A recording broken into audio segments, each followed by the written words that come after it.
Our company's mission includes not only investing for a return of capital, but also a return to the community. And I am judged on that just as much as I'm judged on how much money we may make on any particular project.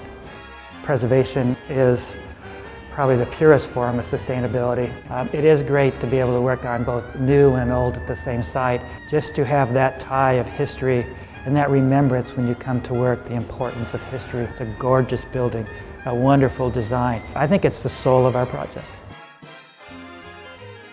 I really liked the concept of using the structure on the outside of the building to bring it outside. If you look at the buildings in Seattle, you'll see most of the structures just inside the frame.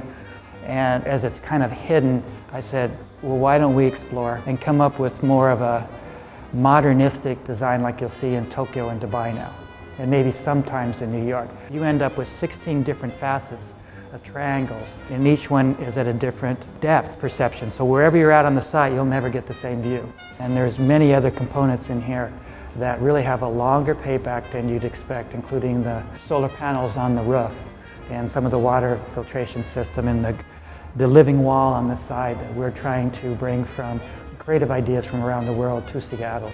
It has a living wall. It goes up to 35 feet. Not only is it green, so as you walk by it, you get the feeling of green and more of a park-type atmosphere. You also get aromas, depending on the type of the year, and different textures, because different things are going to grow on it. All native plants, and from an attractive standpoint, it's a lot better than looking at a concrete wall, like you do in a lot of places in Seattle. The sun's going to change, the clouds are going to change, and in our gray environment that we have through most of the winter, it's going to project both at night and during the day this lighter spot, because most of our buildings in Seattle are almost overpowerfully dark. Really, why shouldn't Seattle have some of the greatest architecture in the country?